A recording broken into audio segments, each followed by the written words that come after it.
Bom, já estamos de volta. Eu quero fazer um outro convite, né? Já falamos de teatro, já falamos também de samba, que temos nesse fim de semana, mas na sexta-feira você tem um compromisso bacana, né? Você tem um jantar com Maria, nossa querida Marcela Cisler, que esteve aqui conversando comigo na semana passada, né?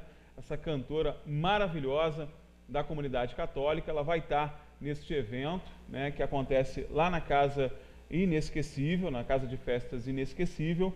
É um jantar mesmo, né? Um jantar com música ao vivo, vai ter participação especial, vão ter músicos convidados lá com a Marcela. A Marcela tem um trabalho maravilhoso, está se destacando nacionalmente dentro, né, das cantoras católicas e está muito bacana o show dela. Vai ter também, né? Você está na Inesquecível, né, gente? Tem aquele jantar all inclusive, né? Tudo incluído no ingresso. Muito bacana, tá? O show acontece a partir das 20 horas nesta sexta-feira. Então, mais uma oportunidade de você presentear a mamãe, né? Eu sei que você tem uma mamãe aí que gosta de Maria, né?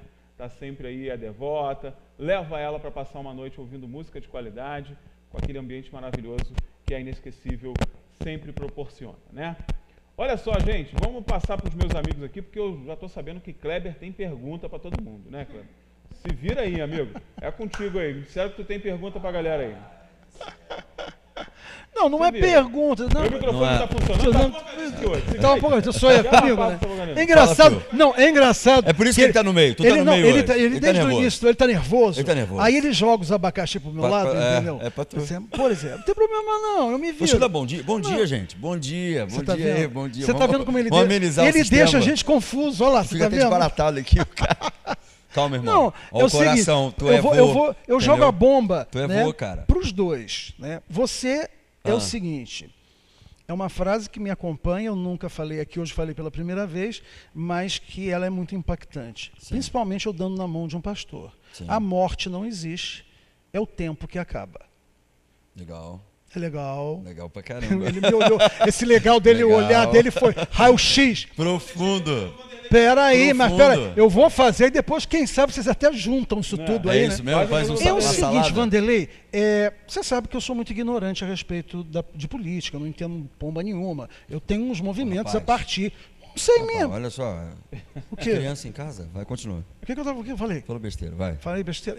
Eu nem sei o que eu falei. Vai. Bom, o que eu quero dizer é que, realmente, do ponto de vista da ignorância, né, que é a que eu tenho, eu não saber, então eu pergunto, né, a quem tem um entendimento melhor sobre isso. É uma sensação, então, que eu tenho, não é uma certeza.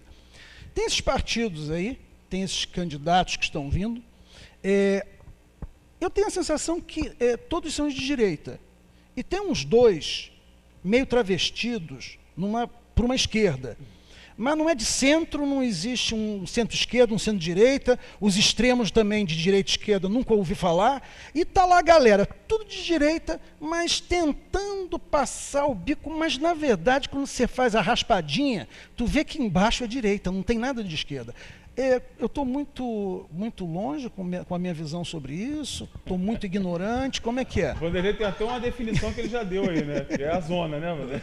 Não é o sarapatel de coruja. É o sarapatel de coruja. Com relação à morte, a gente vive num planeta que é um só, e ele só se transforma, né?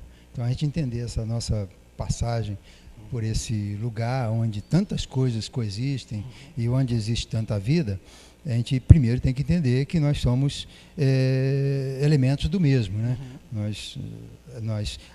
Os elementos que compõem a nossa existência, eles vão compor outras existências e vão compor, e nós já compomos de elementos que compuseram outras existências, né? Então a vida, ela no planeta, ela vai se reciclando, se renovando e se transformando, mas sempre no mesmo objeto, né? Nesse planeta Terra, que é uma coisa só, né? A água que compõe o nosso corpo vai compor um vegetal amanhã, vai compor outro animal amanhã, vai compor outro ser vivo humano amanhã. Então a gente consegue, e se a gente tivesse um entendimento mais claro disso, talvez a gente olhasse o próximo com mais respeito, olhasse a natureza com mais respeito, olhasse os animais com mais respeito, né? Tudo isso passaria, porque na verdade todos nós somos irmãos, não só irmãos entre seres da mesma classe, né, mas também irmãos dos animais, irmãos dos vegetais. Nós vivemos num planeta único, né? Então essa coisa do tempo da morte, o tempo é que não acaba, né? Aí o tempo não acaba mesmo, que a morte é só um interregno, né? Então a interpretação pode ser por aí. Agora, com relação à esquerda e à direita brasileira, nós nunca tivemos uma definição exata do que é esquerda e do que é direita. No período do regime militar, no regime da ditadura, que as pessoas, os imbecilóides chamam de revolução, que era uma necessidade e que virou uma cultura, chamar de revolução o golpe de 64, aquilo nunca foi revolução coisa nenhuma, foi um golpe que aconteceu, mas a gente tem nunca conseguiu construir uma ideia do que é esquerda e direita, como em alguns países se constrói ideias definidas do que o país quer. Não é um país que tem um modelo republicano conservador. Há uma diferença razoável de uma coisa para outra e há tendências que precisam ser mais valorizadas em certos períodos, conservando tradições, conservando costumes, conservando o modelo político, ou então sendo mais republicano, sendo mais esquerda, sendo mais definindo as necessidades, adaptando aquelas necessidades que ficaram carentes enquanto o país esteve na mão de conservadores.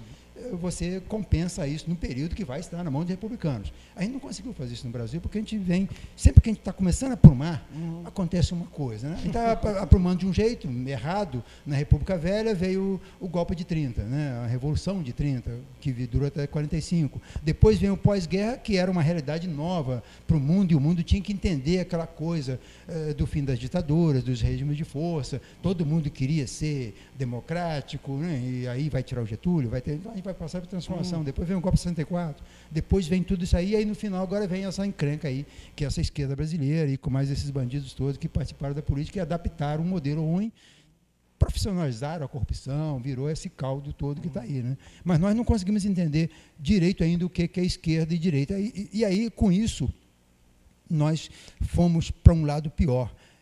Na verdade, a gente tem extrema esquerda e extrema direita, e, na verdade, as extremas, elas são tão extremas que, às vezes, elas se confundem. Ele é tão extremo que ele não sabe se ele é direita ou se é esquerda. Faz o 360, dá a volta. Então, é muito complicado isso, né? E é comum hoje você encontrar pessoas de direita querendo ir para a esquerda, ou pior, de esquerda, tendo hábitos e querendo vir para a esquerda, ou então querer te rotular. Se você não gosta desse caminho aqui, você obrigatoriamente está no outro caminho. O caminho melhor para a gente que quer conviver em harmonia é o centro, né? E a ambição do centro. Mas o centro não é aquele acomodado que não quer discutir os assuntos que interessam as duas pontas, né? É aquele que discute com clareza e com raciocínio lógico, mas defendendo as teses que deveriam estar sendo defendidas pela esquerda, pela direita, mas sem o extremo. Sim. O extremo é doença, o extremo é degeneração. Então, todas as pessoas que defendem as questões de extremo, sem se preocupar com o centro, elas têm essa degeneração de raciocínio, e isso é muito ruim, e isso é o que parece que está acontecendo muito hoje no Brasil, tanto com essas pessoas que estão para a esquerda ou para a direita. Eles estão perdendo, se adornando tanto dos conceitos que eles têm, que estão criando preconceitos contra o centro e contra o outro lado. Isso não é proveitoso, não é bom para a democracia, não é bom para nós enquanto sociedade, de jeito nenhum. Maravilha, né? Perfeito. Eu acredito que, em relação à morte, o ser humano sempre teve uma angústia muito grande nos aspectos da finitude, sempre. E eu creio que isso desde do Éden, onde tinha uma árvore no meio, que era do conhecimento do bem e do mal, mas tinha uma outra árvore, que é a árvore da vida, que daria essa plenitude chamada eternidade. E aí o camarada entenderia que ele não seria mais finito. A construção da árvore da vida, dentro do aspecto, talvez, se pudesse dizer, da psicologia dos complexos, lá dentro mesmo, aquela coisa que reverbera a ideia e a vontade da eternidade, fez também o indivíduo e indivíduos e sociedades criarem os mitos, e os mitos de pessoas e de deuses que pareciam mais consigo mesmo, mas que eles tinham algo de diferente. Eles bebiam, eles iam para ter relações sexuais, eles iam para todos os cantos e faziam tudo aquilo que a sociedade, que os humanos faziam, só que eles tinham um grande diferencial, eles eram eternos. E essa questão da eternidade, da vida eterna, da eterna fonte da juventude, ou qualquer coisa parecida, isso sempre foi algo que chamou muito a atenção diante do aspecto da finitude. Dizer que, de fato, o tempo que acaba, aí eu vou pegar um recurso que seria um recurso heideggeriano, ou seja, o ser só é ser no mundo e ele só existe dentro do aspecto da temporalidade, dentro do tempo. Diante do tempo, ele é ser no mundo, ele existe, ele coexiste com pessoas e ele se faz viver e não só sobreviver. Quando o tempo é subtraído dele, ele se encontra, ou quando ele percebe que o tempo pode ser subtraído para ele, melhor dizendo, ele se encontra como ser para a morte. E aí o aspecto da angústia e da finitude entra nele de uma maneira ardorosa. Ele fala, e agora o que eu vou fazer? Diante da minha vida, o que eu vou fazer? Existe um texto em Eclesiastes capítulo 3, que vai dizer que Deus plantou dentro de nós a eternidade. Nós não viveremos a eternidade. Nós já passamos nos aspectos da vida pela eternidade. A morte é um processo. A morte é um ciclo. A morte é um caminho. A morte não é o fim. Não acaba na morte. Pelo menos assim, dentro dos aspectos do que a gente acredita como cristão. Não acaba na morte. Mas existe um fator, que talvez aí eu vou pegar um ganchinho do fator político, que na Idade Moderna, e dentro dos aspectos da modernidade, desconstruiu a ideia da autoridade religiosa e da autoridade dos dogmas religiosos, como paraíso, como fé, como vida eterna, como qualquer coisa parecida com isso, dizendo que isso daí teria que ser subtraído porque agora a razão era iluminista. Nós vivíamos numa ideia de mundo onde agora todos seriam os iluminados dentro dessa trajetória, dentro dessa história. Retiraram isso. Mas só que tem uma coisa, essas religiões de redenção, as religiões de salvação, como o cristianismo é uma religião de salvação, o islamismo é uma religião de salvação, o judaísmo é uma religião de salvação, retirando eles desse patamar, a partir de então, agora precisa-se preencher essa lacuna. E aí vieram as religiões de salvação totalmente terrenas, materialistas e ateístas, cujo fundamento você pode ver dentro do patriotismo ou do nacionalismo, dentro de revoluções e dentro da ciência. Tanto é que se você pegar, eu estava lendo esses dias, a capa do jornal comunista francês, quando da morte de Stalin, ele dizia o aspecto do pensamento stalinista como um pensamento eterno. Stalin não morreu, Stalin vive entre nós, e ele é aquele que propagou tudo aquilo que a gente vai viver em questões das nossas unidades, a unidade que precisa para nós crescermos como comunas, como povo, e tantas outras coisas assim. Se você tira Stalin e coloca qualquer profeta religioso, ou qualquer fundador religioso, você não consegue ver diferenças. De fato, existe um aspecto de lacuna dentro desse trajeto onde as revoluções, onde o nacionalismo, onde a ciência como fim último de verdade, dizendo o seguinte, não, a ciência vai resolver os problemas da humanidade, a ciência vai resolver as curas, a ciência vai resolver os problemas que são os problemas sociais, ou qualquer coisa parecida com isso. São religiões disfarçadas, mas que tem os aspectos redentivos dentro dela também. Isso obra diante do aspecto da angústia e da finitude, diante da angústia da impossibilidade, diante da consciência de um abismo que quer queira, quer não, qualquer pessoa tem que chegar ao consenso de que a consciência do abismo é uma consciência lacunar que não dá para você transpor, não dá para você preencher esse abismo. É fato que muitos vão dizer, o abismo que o homem sente, como Dostoiévski disse, o abismo que o homem sente é exatamente do tamanho de Deus.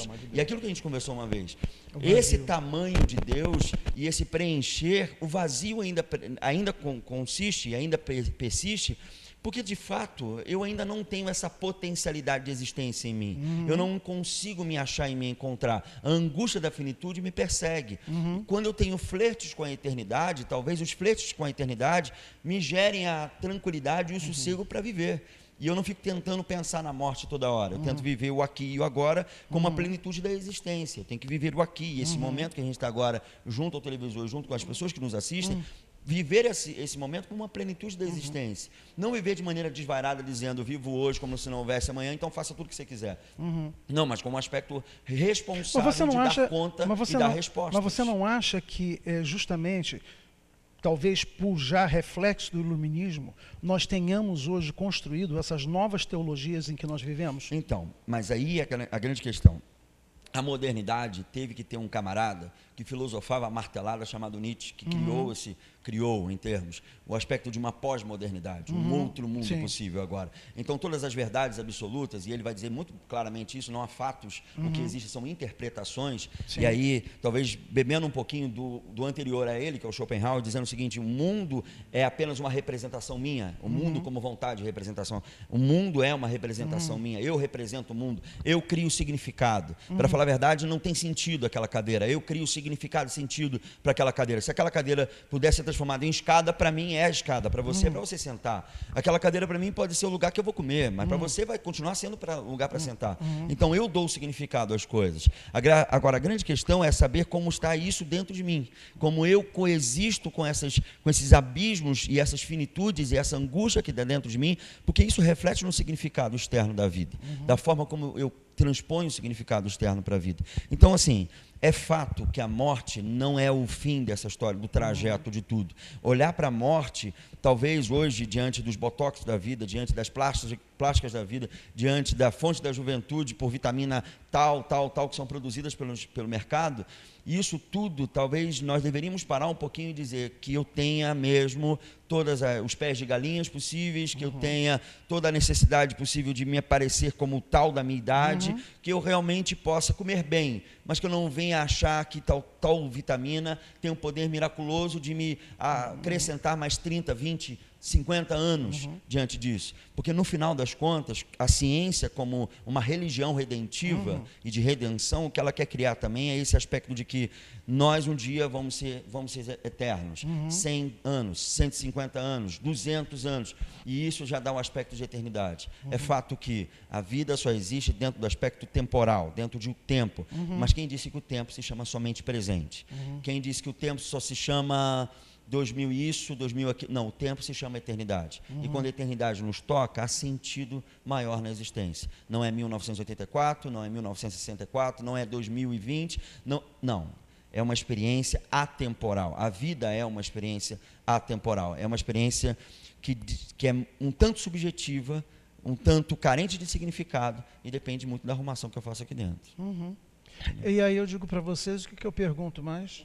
Não, continua. Não tem mais nada para perguntar. Vai ser bobo? Não é isso. Não é isso. É porque Posso mostrar um negócio sobre vida? Por favor, por favor. Ô, Rodrigo, bota na tela aí de novo. Tem mais fotos de Heitor, sim. Nós vamos botar foto de Heitor aqui todo mais dia. foto de Heitor. Para ver se tranquiliza o cara. Porque eu sou o objeto tranquilizante. Sujeito tranquilizante dele. Vai colocar na tela não, Rodrigo? Tá de mal comigo. Rodrigo tá de mal comigo. Brigou com ele? Não quer colocar nada na tela. Tá nervoso. Dá não, amigo? Mas então, deixa eu só voltar então aqui. A questão do tempo e a forma como ele é ditado hoje, né? Ele é imediatista. Sim. Ele é isso, eu aqui agora. Inclusive, existem escolas de psicoterapia que elas trabalham em cima do aqui e agora. Sim. Por exemplo, a análise transacional. Ela é o tempo de ontem, ele não existe porque ele morreu. Né? E o amanhã, você tem que cuidar, é hoje, porque senão o teu amanhã, e também você não tem garantia nenhuma dele. E você tem em vários aspectos esse imediatismo. A falta, né, a falta que as pessoas, inclusive, têm de tempo para viver uma vida verdadeira, ela está incluída essas questões, por exemplo, da cura excessiva do meu corpo. Sim. É o tempo que eu perco numa sala de cirurgia, dentro de uma academia, dentro de todos os recursos que eu tenho, os cuidados alimentares, porque tem uma palavra muito pouco falada, que é a ortorexia, que é esse boom das pessoas que elas estão tão obcecadas pela alimentação que elas não fazem mais nada da vida. Elas passam a vida pensando em função daquilo. Então, a leitura que eu tenho, né, desse texto que eu li, ele parte disso. O quanto nós morremos mesmo. Não é Mas você vê que é uma produção de significado? Sim. Que, consequentemente, é uma produção de ídolos. Porque você, por exemplo, como você falou da alimentação, fabrica-se um ídolo para que aquele ídolo crie sentido nos aspectos do teu cotidiano, das 24 horas do teu dia. E você é carente de sentido. Então, você fabrica um sentido que, consequentemente, fabrica uma divindade a respeito daquilo, que começa a comandar o teu cotidiano, que começa a comandar o teu dia. Então, ou seja, é fato que o que a gente vive hoje também é obra de uma sociedade de mercado, que pede muito a relação de consumo, que você só é sujeito quando você consome, que você só é sujeito se você entra dentro de um padrão, e esse padrão, essa maquininha, você sai do outro lado lá com a alcunha de liberdade, mas você sai do outro lado lá como produzido em série, porque todo mundo igual, é todo mundo do mesmo jeito, com a alcunha de liberdade se produz em série. Só que a grande questão é o seguinte: todo o ato distonante, toda pessoa que, desculpa dizer isso, mas, por exemplo, toda pessoa que na passarela sobe e ela tem uns pesos a mais, ela é olhada com um olhar de, como assim? Que estranho, que coisa. E talvez o máximo que possa se fazer é se compadecer como se aquela pessoa fosse a pessoa mais assim suja, mais inóspita do mundo, porque na passarela só sobe gente, sabe, magérrima. Então, ou seja, há um ato de compadecimento e talvez até mesmo um ato de coitadismo a respeito. Não, ela está na passarela, mas é só mesmo porque, né, para mostrar que existem pessoas que não conseguem chegar no patamar dessa beleza aqui. Mas é interessante, porque você chega ao ponto do consumo, que é isso, né? Que no final das contas, nem eu que estou fora do peso vivo e nem aquele que está. Porque se torna uma obsessão a imagem. Então eu passo a minha vida dedicado àquilo. Né? Então o meu propósito é aquilo. Eu trabalho, eu estudo, mas na verdade o que eu preciso é ir à academia ou ficar diante do espelho dizendo por que engordei, por que tenho um corpo assim, por que eu tenho essa tendência. E quando, na verdade, são todos iguais. Quer dizer, se você criou para você, né, um estilo de vida e que é seu, mas que ninguém o copia, né, ali não existe a perda de tempo, é um investimento. Mas no momento em que eu estou olhando para o outro e digo, quero ser o outro, paranoia, eu nunca vou ser. Você tem, então, para as mulheres, lá a Gisele Bündchen, que realmente é um modelo, mas esse modelo, ele se trata de um cabide, é para vender roupa. Só que a gente compra a ideia que a mulher bonita, a mulher interessante, então passa a ser aquela. E existe uma perda... Isso vai mudando, né? Porque em tempos passados... Foram outras. Né? Você, inclusive, a forma física, a história te mostra... muito pelo contrário, a magreza em um dado momento da história era só mesmo para aqueles que tinham fome. Né? E hoje nós temos essa perda de tempo com tantas coisas, inclusive no saber, no estudar. A minha analogia em cima da questão morte, né, e tempo que acaba, é porque eu tenho que me determinar, eu tenho que entender os meus limites com o tempo, para que ele seja bem distribuído. Realmente, eu não sei amanhã se eu vivo ou não, mas por que se estuda tanto? É a luxúria do saber?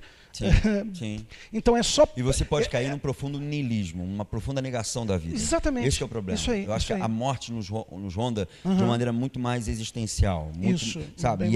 E esse niilismo, essa vontade de negar a vida e viver uma profunda negação da vida, é o fato, por exemplo, de você olhar o sofrimento e ficar procurando por que eu estou sofrendo, que história é essa, e eu sou uma gente bonzinha, e aí você começa a construir, e a vida vai indo.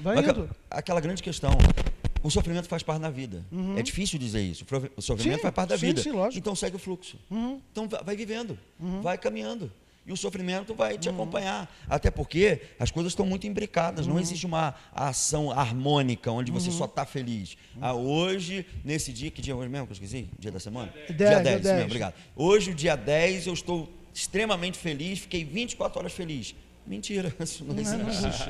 Não existe. Não tem. Agora, que eles se imbricaram em sentimentos, eu estou feliz, não, fiquei um pouco triste agora, e existe uma dubiedade nessa história? Existe, vai existir, porque não existe harmonia. A grande questão é que a gente quer encontrar nesse universo que é um tanto caótico, a harmonização. Não existe harmonia. Não adianta. Enquanto a gente for procurar harmonia no universo caótico, nós vamos continuar vivendo como eternos frustrados. A felicidade está no caminho, né? Está no caminho. Então, e o caminho se faz caminhando. O caminho se faz caminhando, independente para onde você está indo. Né? Você está indo para algum lugar que nada tem a ver com felicidade, porque você não está buscando ela, mas você encontra a felicidade nas pequenas coisas. Exato, Né? Quem não tiver essa sabedoria não vai chegar a lugar nenhum. E eu creio que aí é a grande questão. A felicidade como uma surpresa, como um hóspede inesperado. Ela chega e ela fala, oi, tudo bem? E tu fala assim, caramba, eu nem esperava você. Agora, quando você pega ela como foco... Se for a sogra, pode dar problema. Pode ser. Agora, como você tem como ela como foco, nós vamos ser eternos frustrados com a felicidade adiada. Ah, se eu tivesse isso, se eu tivesse aquela pessoa, se eu estivesse naquele lugar, eterna felicidade adiada. Aí, meu filho. Como diz a sabedoria popular, se o urubu cantasse, estava na gaiola. Né? Agora, eu queria dizer para você, em caso seguinte, que existe um grande motivo de eu estar vindo sempre às quintas-feiras, né? Porque esse final, para mim, é aula. Então eu jogo as bombas para aprender, porque eles são os mestres, né? E eu espero que você em casa tenha a sabedoria de escutar essa gente, porque vale a pena. Cara, o banho que você deu aqui, mas esse homem Jesus amado, eu fico assim, né? Aí depois... Sabe o que eu vou falar para vocês aqui, gente? Ó, ele falou o seguinte, um dia eu quero te ver conversando com o Fábio de Mello. Pô, muito legal. Mas para que eu vou querer Fábio de Mello se eu tenho Kleber de Mello? Não precisa. Pelo amor de Deus, não é assim, não é assim. Fábio de Mello, né? Thiago Santana, são pessoas usadas pelo Espírito Santo de Deus para mudar a vida das outras pessoas. É por isso que ele é tão especial. É por isso que o Fábio de Mello é tão especial. Não, eu acho que... Por isso que o Kleber não, também não são especiais. É especial pelo seguinte, eu acredito muito que a gente tem que aprender todos os dias.